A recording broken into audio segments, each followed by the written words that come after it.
if I can allow myself to entertain something that is very threatening to me and scary, and I just allow myself to entertain it, God is big enough to hold me and to embrace me and to help me get through this, and so that I think, I don't know if that answers your question, but for me, that is activism, is when you keep doing it, even when it touches you personally and it threatens you.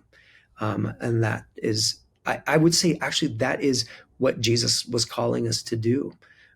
Break through, that part. Don't just stop where it feels good. Hi, everyone. This is Abeer. Welcome back to Faith and Activism.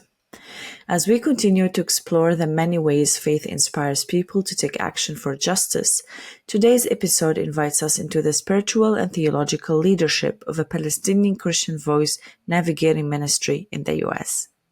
I'm joined by Reverend Dr. Sari Ateek, a Palestinian Christian and the rector of St. John's Norwood Episcopal Church. In our conversation, Sari reflects on his journey from growing up in Israel, Palestine, to leading a vibrant and inclusive church community in the U.S. We talk about what it means to lead with conviction in a polarized world, his commitment to radical generosity and justice, and why, from a theological perspective, the Christian message affirms liberation for Palestinians. If you believe in the importance of these conversations, please consider supporting us on Patreon to help us continue this work. As for now, let's begin with this episode. Hi, everyone. I am very pleased and honored to have here with me today Reverend Dr. Sari Ateek, and we'll be having a very interesting conversation about faith and activism. So first, I really want to welcome you here with us. I'm thankful that you accepted my invitation to join us here today. Thank you, Abeer. It's a wonderful opportunity to be here with you. Thank you. And to start off, I think it would be nice if we can navigate around your journey. Maybe we can reflect on your journey from Israel, Palestine to leading St. John's Norwood Episcopal. It's a Episcopal Church. Yeah, and how your heritage actually influences your ministry. Sure. Thank you again. So Sari Ateek, I'm a Palestinian Christian. I actually grew up in the Episcopal Church in Israel, Palestine. My dad is an Episcopal priest, and I was born in Haifa. And then when we were really young, we moved to the U.S. for just 2 years. So between the ages of 3 and 5, I lived in Berkeley, California. So I learned English as a very, as a young child. So lost the accent somehow that way. So then we moved back. Lived in Haifa for a couple of years, and then when I was 7, we moved to Jerusalem. And my dad, was at the cathedral there at St. George's Cathedral in Jerusalem. Many of your listeners probably who visited Israel, Palestine, would have visited St. George's Cathedral. So I grew up there. I went to an Arabic school up until 8th grade, St. George's School for boys, which has now become co-ed, I understand. And then I went from 8th grade on, I went to the Anglican school in Jerusalem, which was an English-speaking school. And that paved the way for me to be able to come to the U.S. So just quick cliff notes, moved from Jerusalem to Alabama, and I went to undergrad in Alabama. I met my wife there. I feel like my spiritual journey really became crystallized during my time in college, and that will come in a little bit in our conversation today. There's some interesting stories there. And then afterwards, I went to seminary, and I did that in California, in Pasadena, where the fires are blazing right now. And I was ordained a priest in 2006, and I've been doing this wonderful work ever since then. I have 2 kids. My wife and I have 2 kids. They're 17 and 15, and I've been in Maryland now at St. John's Episcopal Church for almost 15 years. So that's kind of what got me here. So navigating faith and identity as a Palestinian Christian leader, there's a lot that happened kind of coming to the U.S. and having this identity that shaped what I do now. Some of it was, like as we were talking earlier before we started, a lot of it had to do with just maturing, like with age, and recognizing that the things that you encountered growing up and the identity that you have actually leads to a lens that you see the world through. It's not just something that it happens over there. It's an identity shaping type of thing. And so one of the big things for me that I pretty early on from my experiences interacting with Southern Christians in Alabama was the impression people had of Palestinians coming. And so I would say things like, I would say, "Oh, I'm from Jerusalem," and people would go, "Oh, I love the Jewish people," and I would say, "Yeah, I'm a Palestinian," and then they would go, "Interesting." That's the like Southern way of saying, "I'm not really sure what to think right now." But it was amazing how many people I encountered who believed, once they found out I was a Palestinian Christian. Of course, the question all of us get is, when did you convert? And then you tell them Pentecost, and then the other thing that I often got. There's this one lady. She was one of the administrators in college, and she said to me one day. Her name was Mrs. Woods, and she said to me, "So, what do you do about the fact that God doesn't want your people living in Israel, Palestine? She didn't say Israel. Palestine. She said Israel." And I said, what do you mean? And she said, "Well, it's in the Bible, like God, that land's for the Jews. It's not for you." And I remember I looking at her and saying, "Well, what do you think God's plan is for me? Like, I love God. I worship God. I'm a child of God. What do you think God's plan is for me and my people then?" And I remember this look on her face, like I'm sure God has something for you. It's just not there, And I started having these over and over these conversations with people who were using the Bible specifically to exclude me from my own land.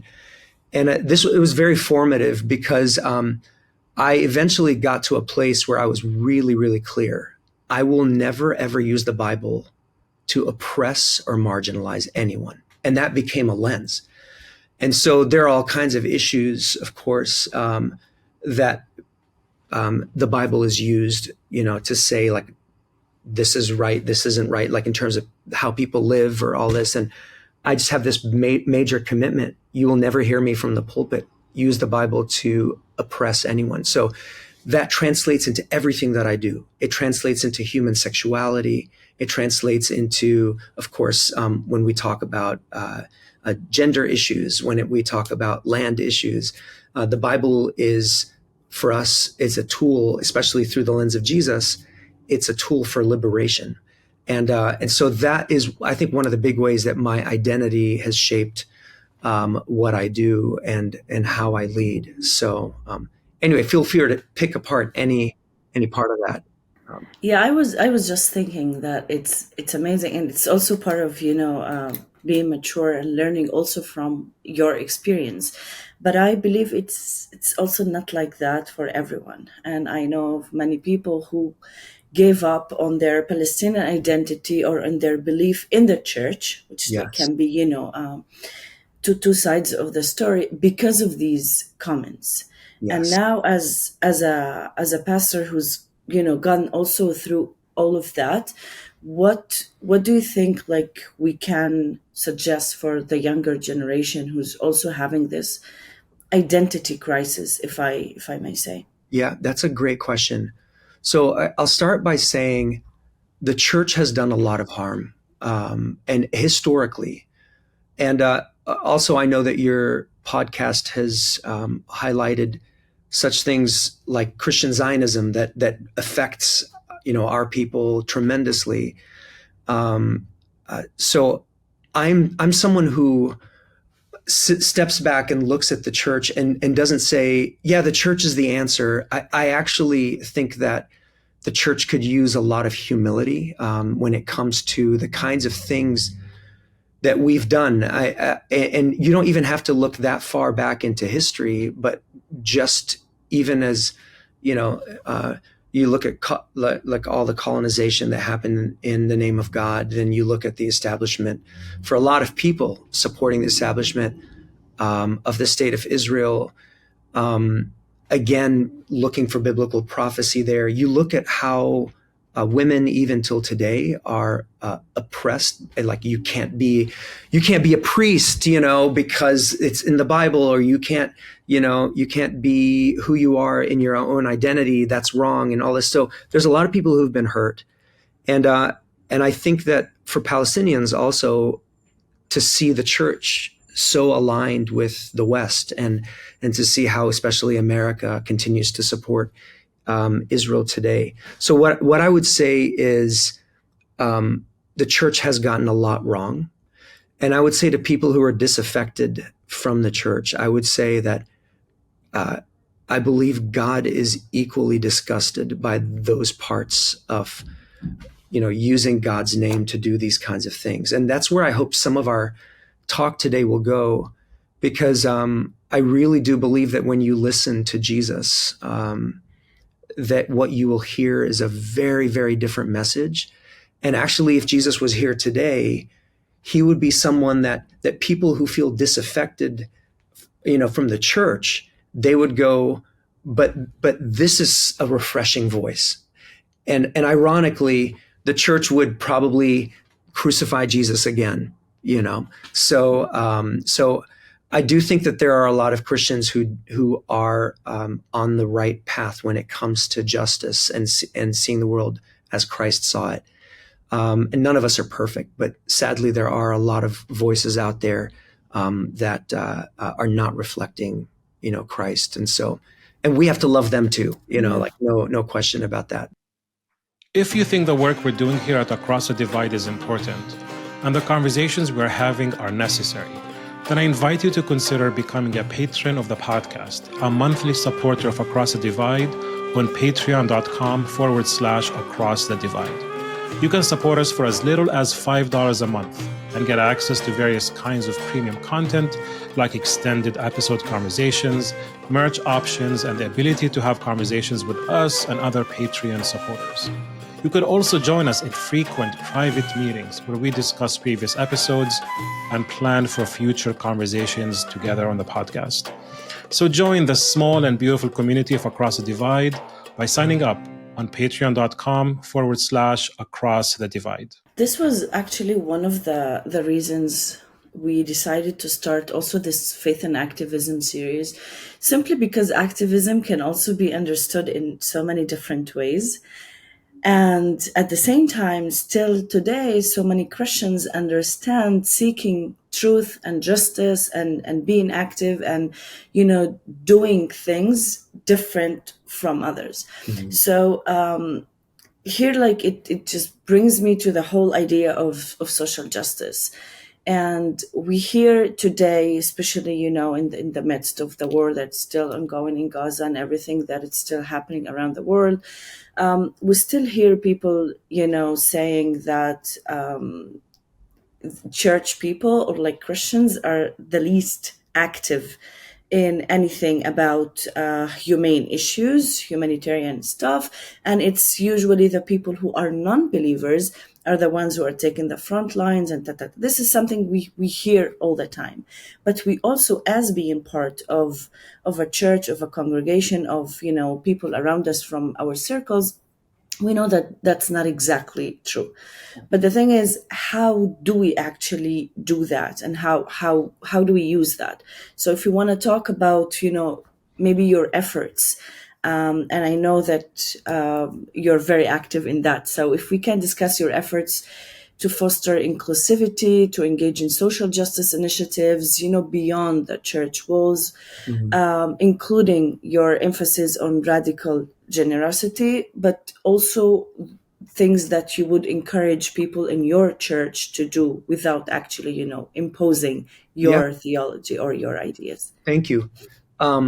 So I'm a little biased only because I happen to be the priest of just an amazingly active church, very socially active, and I do think those seeds were there.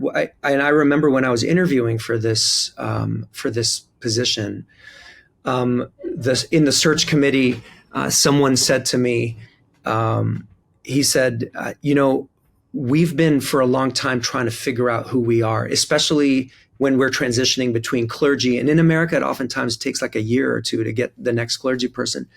And he said, like, we've spent so much time and energy thinking about who we are and trying to, promote ourselves so that we have good applicants, for priests. And he said that we're ready to look beyond ourselves now. And I remember thinking to myself, wow, this is the kind of church I want to be a part of, because I don't believe that our faith is meant to be just something between, us and God, just coming together and praying. I mean, Jesus didn't come to start a religion. Jesus didn't say like, okay, here's how we're going to start praying. Jesus came and he was very socially active. And there is this unfortunate dichotomy that, and I hear it. I even hear it in my church, like, like we need to balance what we do inward and what we do outward. I actually don't think that those two things are separate, So like when you are living out your faith, then it translates into the work that we do. And so one of the things that we did at St. John's, and I won't spend a ton of time on this, but when we decided, look, we don't even know what the problems are in our local community. So we started a process to learn about the community. And we did that for like a couple of years. We had like leaders from the community. We had locals come in and just share with us, what are the main issues? We actually surveyed the community.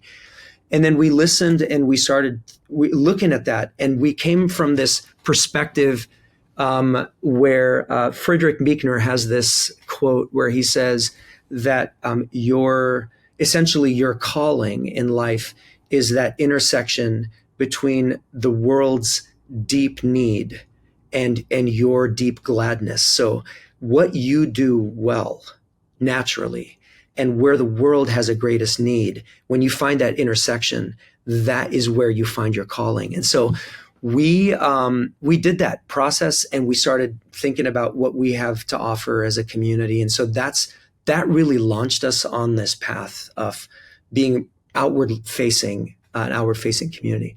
But related to, I would say, to the Israel-Palestine issue, I started in 2014. I led my first pilgrimage from here. We took 45 people with us to Israel-Palestine.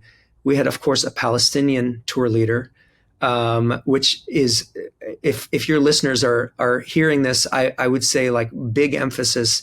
You want to make sure that the tour leader, you have to know that tourism in Israel-Palestine is really affected by the Ministry of Tourism, and the Ministry of Tourism in Israel has an agenda, and so you definitely want to have a different perspective. And so, but even our tour guide, he was bound because he has to get his license from the Ministry of Tourism. So even though he's a Palestinian from Bethlehem, there are things that he couldn't say. But I was there, I was the tour leader, and so I got to, we would go through Bethlehem and I had this philosophy. I said, I'm not taking people to proselytize them to make them pro-Palestinian. That's not what I was doing. I just wanted to take them to the Holy Land so that we can do a pilgrimage and they were going to see things. So I would just point out, I would say like, and there's the separation wall that was built, in 2001. And we went, we came up close to the separation wall and everything. And so people started having questions, just natural questions. And so when we came back to the US, those who were on the pilgrimage started a Holy Land group, right? And I had this, I hope you'll appreciate this, Abeer, that like when people, it's so easy for people to discount an effort if they think that it's biased. So like, it would be very easy for people to say, oh, of course that church has a Holy Land committee. Their pastor is a Palestinian. He probably forced that on them and, all this. So I decided that I would let them do that and I would not be involved in it. So it has grown. I don't go to their meetings.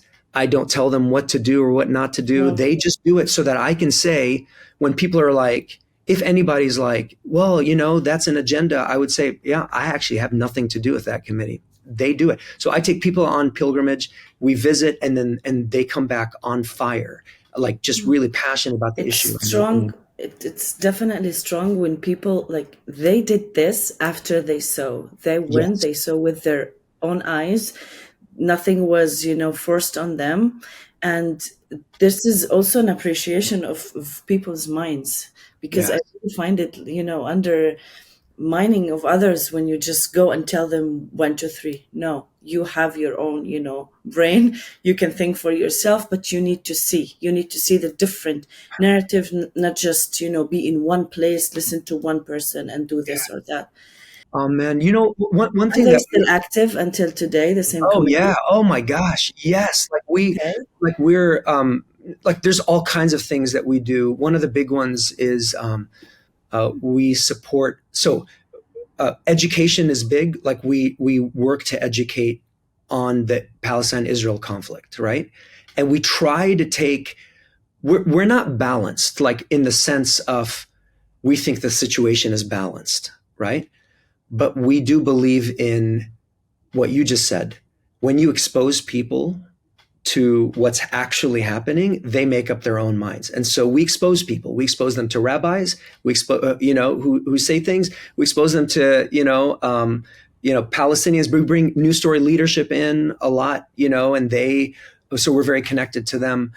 So I've never surveyed the church to see like, where are you on the issue on Israel-Palestine? But I will tell you that the kind of, and I will in a little bit, maybe we can talk about how I bring that up from the pulpit, but I don't hammer anybody over the head with this thing. They know I'm Palestinian. It's definitely come up from the pulpit since October 7. I've taught on it here about my story, but I would say that we have cultivated a congregation that understands that not only is it a complicated issue over there, but there's a lot of injustice that's going on over there. So the congregation understands it. They love me. And also by virtue of that, they care about, my people. And so there's that.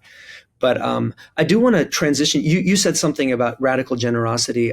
This ties in really well, I think, because one of my central outlook theologically, what I believe about Jesus and where God is in all of this, is that we are called to be generous. And I'm not just saying financially. Financially, yes, but we have to be emotionally generous when it comes to these kinds of situations and when it comes to like doing work.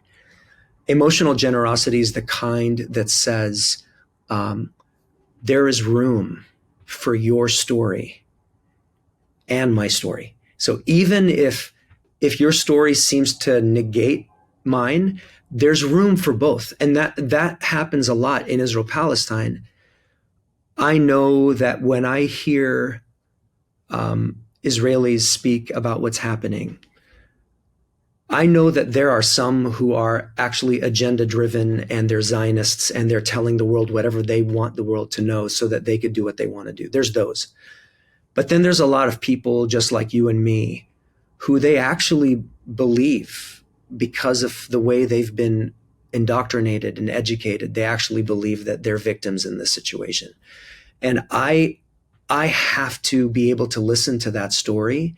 And I realize that like there's a big job of like educating, right? That has to happen. And that's one of the things that I appreciate about things like New Story leadership as one example. But here's why generosity is an important piece of my theology, is that if you think about what's all that's wrong in the world, okay, everything that's wrong in the world that is of human origin, but also natural, like a lot of natural disasters that have happened. Almost all of it has to do with taking. Just think about this, okay? Taking land, like taking revenge, taking life. Think about all these things, like taking dignity, taking freedom, hoarding wealth, taking justice away from people, denying access to necessary and life-giving resources. So like all of this comes from taking. And it's not surprising to me that Jesus's antidote, everything Jesus taught, just look at the Sermon on the Mount, it's all about giving. It's all radical giving. And I'm not surprised that like Jesus's antidote to all the taking, all the problems is to give radically. So Jesus says things like, if anyone wants to sue you and take your coat, give your cloak as well, right? He'll say like, if someone strikes you on the right cheek, you give your left. Give and it will be given to you. What else? Like give mercy as your Father in heaven gives mercy. Forgive, like everyone who begs from you, don't refuse anyone who wants to borrow from you. Just as I've loved you, so you also must love. Like all of that is giving. It's like generosity. So that's where I believe that this really comes in, is that we have to go outside of ourselves. It can't just be like, my story is the only one that matters. I got to hold on to all of this. Like we have to be able to do this. So. Definitely. And do you think it's really possible without this faith? Like I'm trying to think, Yeah, it's funny. Where exactly is, there are people out there who are more Christian than most Christians are, and they don't believe in Jesus. Mm-hmm. And I do you remember that story at the end of Matthew where it says that at the end of time, people are going to come to Jesus and he's going to say like, come to me, like, because you fed me when I was hungry and you gave me something to drink when I was thirsty, you visited me when I was in prison. And they're going to say, well, when did we ever do that for you? Like, we didn't even know you. And he's going to say, whatever you did to these, you've done to me. That's the real litmus test, I think, of someone who follows the heart of God. It's not if you just say you believe in Jesus. Those are just words. You have to follow. Mm-hmm. And some people follow without even knowing or believing in Jesus. That's what mattered to Jesus. And so I would say absolutely. But I don't think that radical generosity is a natural thing. Mm-hmm.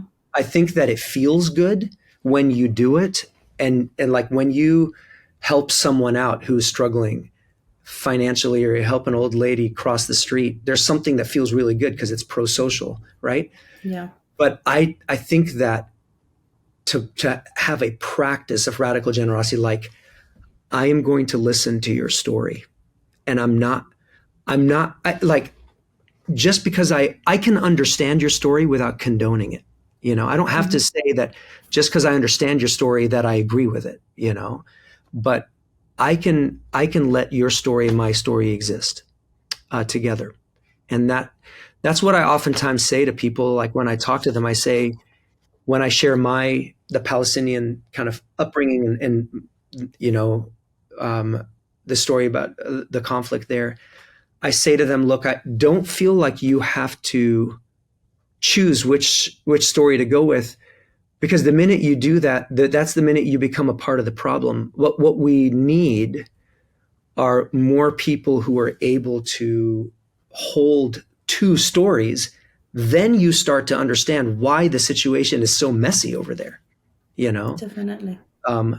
But that doesn't mean there isn't injustice happening. It's not like kumbaya. There's two stories, two perspectives. And so, you just got to hold the middle line. That's not what we're talking about here, so. Yeah, there is a really fine line between these two, to actually listen to the other and have, open heart, but at the same time to see the injustices and fight the injustices. And here comes maybe the whole role of activism that we're still, kind of trying to explore. That, let's say I'm doing all of this, but I'm not really discussing injustices. Does that make me an activist or not? Is it all about giving? So let's talk about taking and giving. I really love that example because it's really also one of the most amazing parts of Jesus' teachings. But for people today, For those who are like, yeah, but I'm a good person, I do this and that, I believe in 1, 2, 3, but yeah, when it comes to Israel Palestine, I think that's like very complicated. Why would I talk about this? And we have this part, people who are not talking, and then we have the ones who are actually causing the problem, I would say, in one way. And unfortunately, many Americans fall in that, no offense to anyone, but it would go that they would pick a side, as you said, they would go and pick a side, and hence become part of the problem. So where exactly is activism, let's say, for Christians, for believers, if I want to try to narrow it down a little bit, in here, in this specific example, is on this issue. So I do believe, so you'll know that in recent years, with George Floyd being murdered in Minnesota by the police, there's been a resurgence in this idea of what is anti-racism, right? And the authors who write about anti-racism, what they focus on specifically is that if you are not actively addressing and fighting racism, you are not anti-racist. You are if you're just just learning, even if you're just learning, but you're not actively addressing those issues in the system, not just in your own life, but you're addressing in the system, you're not anti-racist. So anti-racism is action. And it comes down to you choosing not to just fall back on what's comfortable and what is what has been predefined and determined. You are breaking through the barriers, the social barriers. You are breaking through your own prejudices, and you're doing it really intentionally. So for me, one thing that's really interesting, and I've seen this, is where you'll see people's social justice action, and you're like, wow, this person gets it. They get it. They get it. They get it. And then they get to Israel Palestine, and you're like, oh my God, they don't get it. And that's where I would say that when you allow yourself to really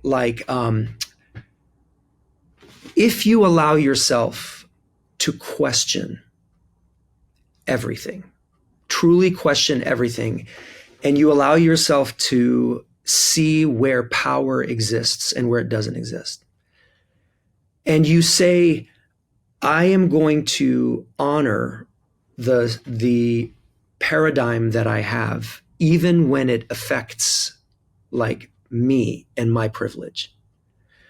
That is when you're actually doing the activist social justice work. So a great example outside of Israel Palestine is if I say, okay, I want to be anti-racist, and I'm doing all this stuff, and then we start talking about reparations. And reparations are going to affect my own pocket.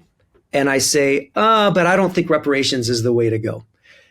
That's where I've stopped pressing, and I've decided to just, I can have all kinds of reasons for why that's not true, but the heart of it is that it's affecting me. There's a cost to me.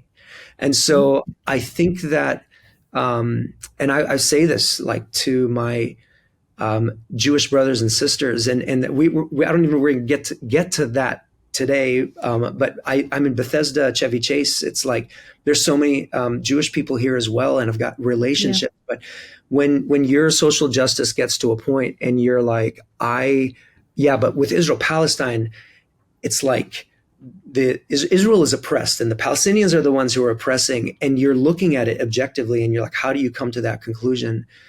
That's when something in you has gotten threatened, seriously threatened. Now, I understand that from the perspective of the Holocaust, and I understand that from the perspective of, people who have historically been marginalized. But you have to be able to look at this and say, and many Jewish people do. It's actually amazing. I'll share a story. I'll share a story with you. I was sitting, we had a talk at St. John's not too long ago, roundtable conversations, and there were people of all faiths, Muslim, Jews, Christians. There were also, there were Sikhs there, and there were some Mormons there. Anyway, it was like completely interfaith. And we're having a conversation about all kinds of things. It doesn't matter. And so there was this lady sitting next to me, and she was actually our mutual friend Jessica was in this, thing. So this lady was sitting next to me, and I found out in the course of the conversation that she and her immediate family, like her parents and her, were the only survivors of her entire family of the Holocaust, right? That lady, because this was post October 7, that lady, after this talk, she took me aside and she said, I just want you to know I'm horrified. I'm horrified by what Israel is doing. Like, my whole life has been in the shadow of the Holocaust. And I just look at what Israel is doing to the Palestinians, and I just want to tell you, I'm so, so sorry. And I burst into tears in this conversation. And there was something about that type of empathy coming from someone who, I've had so many conversations with Jewish people where their empathy stops when it comes to Israel. But to be able to keep going, to break through that, for me, that is true faith. That is true faith.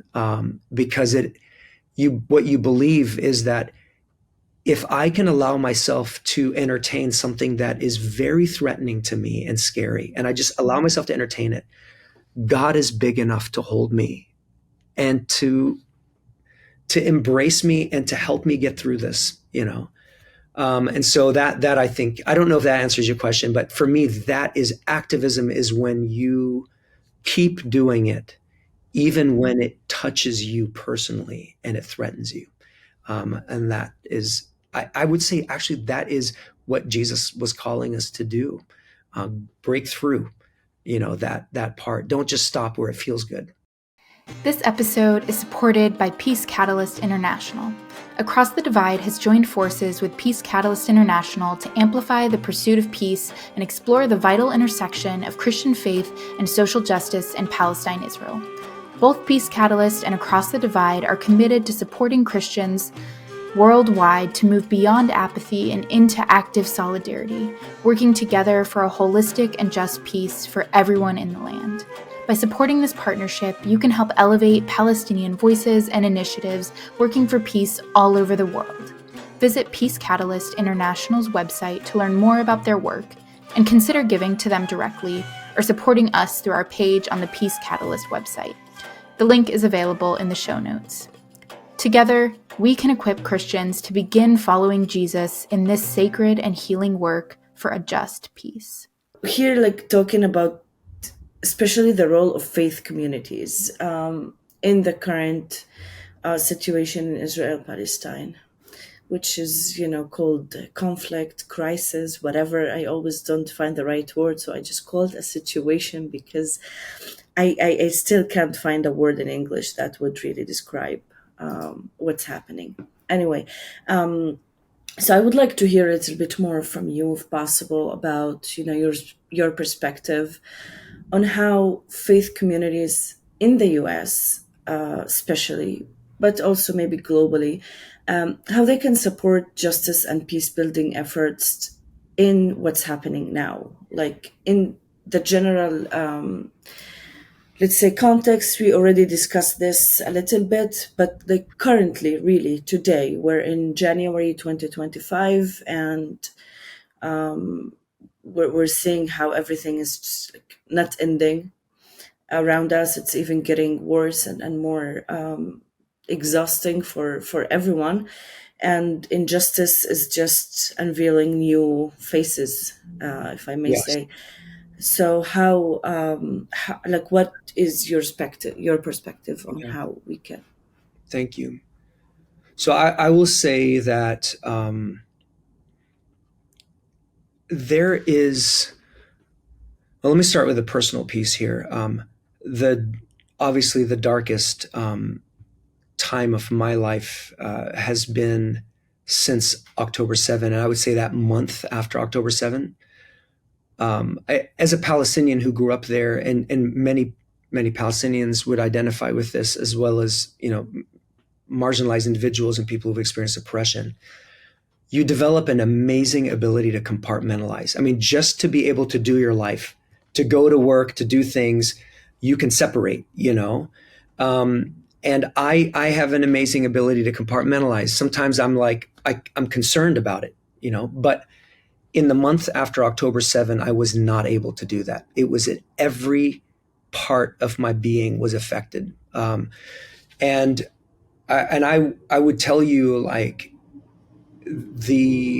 I've never been more awake to how seemingly impossible it is for Israel-Palestine, for anything to change without America changing. And it is so systemic. It's so systemic in America that it doesn't matter who the president is. It just doesn't matter. It's so systemic that it's going to take years to change things, right? And now I do. Okay, so politically, I would say the way that perceptions of Israel and Palestine globally are shifting is super hopeful to me. But I do want to touch on this one piece that I think is most important, is that the change has to start, like, it has to start with us. Like, no one is going to make systemic changes unless they themselves are changed. And so we have to take responsibility for the parts that we can't distance ourselves. Like, what's happening systemically is also happening in here. So, like, none of us, I don't care if you're Republican or Democrat, doesn't matter.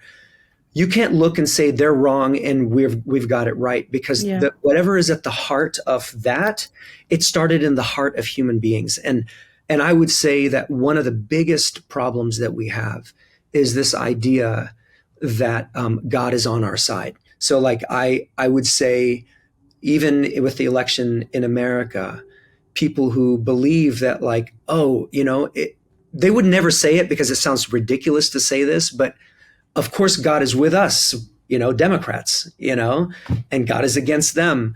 But this whole idea of God is on our side is so not even a biblical idea when it comes to Jesus. So when people say to me, we got to extricate this from our hearts. Like, people say to me, hey, I just want you to know I'm pro-Palestinian. And they do it as a way to, like, connect with me, right? Hey, take me aside and they say, hey, just want you to know I'm pro-Palestinian. And I say, I stop and I say, thank you, but please don't be. Because the last thing we need are more people who are pro-Palestinian and pro-Israeli. Because that's where the conflict is. What we need are more people who are pro-justice. If you can be pro-justice, then your eyes are open to wherever the injustice is happening and you can speak to it. Because, like, what happens if 200 years from now, let's say the wheels, I'm saying 200 years just to be a little bit realistic, right? But let's say the wheels have turned, and let's say the Palestinians are oppressing Jews in Israel-Palestine there, right?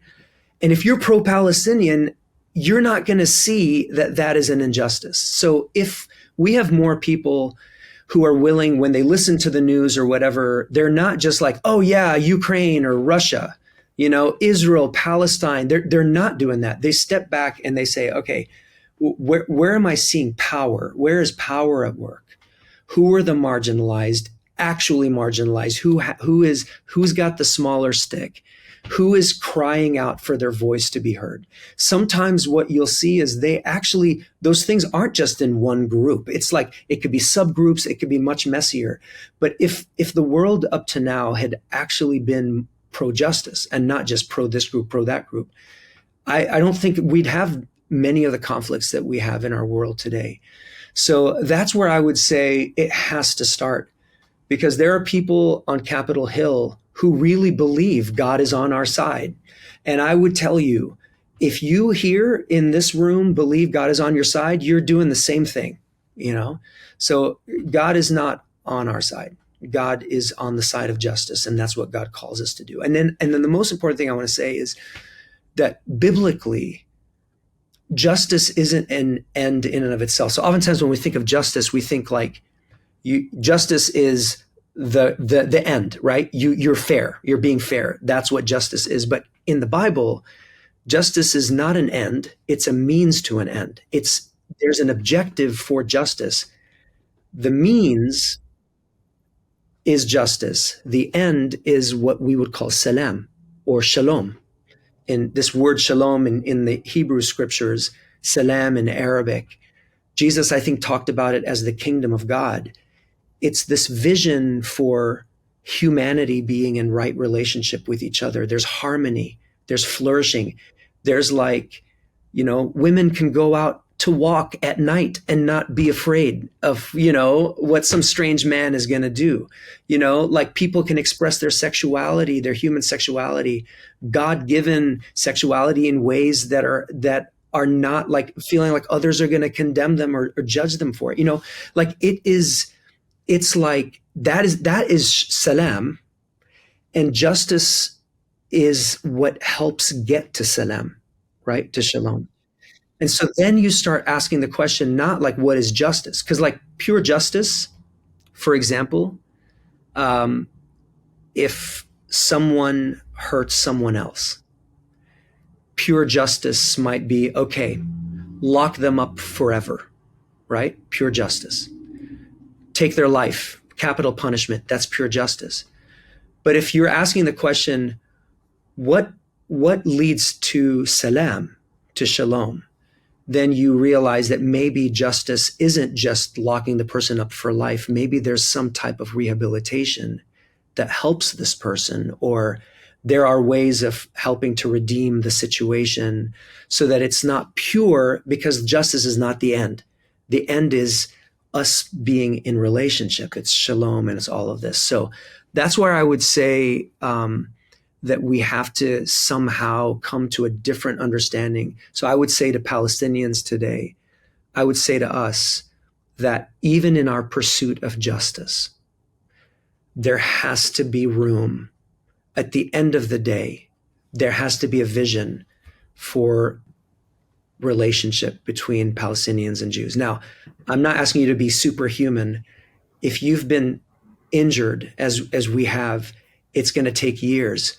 But and there has to be justice first, right? There can't be reconciliation without justice. But justice that leads only to the other suffering, that's not the justice that God calls us to. God calls us to the kind of justice that leads to reconciliation. And that is, I think, biblical justice. So again, I feel like I'm going off here, but hopefully there's something helpful here to our listeners, so. Definitely. And that also reminds me of conversation I had once with someone who mentioned something like, unless all, I don't remember the exact words, but whatever, if people don't really believe that Palestinian liberation is what we need now for justice, then they don't work for justice. Now, what is the exact, let's say, Christian lens on Palestinian liberation? If we can talk, maybe a little bit about Palestinian liberation theology, if it's something that, or any other kind of theology that also emerged from injustices, Sure, from seeking justice. Yeah. I don't think that it's hard. Like, you would have to be blind to not see that Jesus was focused on justice. Actually, if you look at in Luke just the mission statement when he goes to that synagogue in Nazareth and he starts to read from the scripture, and he's quoting from Isaiah, and he says, "The Spirit of the Lord is upon me. He's anointed me to bring good news to the poor, to bring liberation to the oppressed." And he goes on. And I think that if you look at who Jesus had the most conflict with. He had it with people who believed that they, either because of their religious observance or because of their ethnic kind of heritage, that they were completely blessed by God, and they were like, they had some sort of spiritual superiority or ethnic superiority. I mean, just look at it. Jesus says, don't think that like just because you say that you are children of Abraham, that is what God can raise from these stones, children of Abraham, right? And so like, you don't think that like that is a privilege. And his lens of opening it up, and whenever people came to him and they, for example, Jesus goes to this tax collector's house, Matthew, and he's, eating with him and fellowshipping with all these other quote unquote sinners who were coming in. And we know tax collectors were kind of terrible human beings in those days. They were collaborating with the Romans.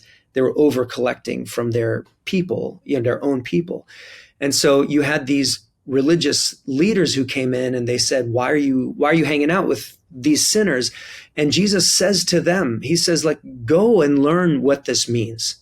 From the scriptures he's quoting, I desire mercy, not sacrifice. So like, you can go all day long and say you're praying and you're doing all these sacrifices, but if you're missing mercy, if you're missing justice, then you're missing the whole point. And so this is where I would say there's such a strong case for Palestinian liberation.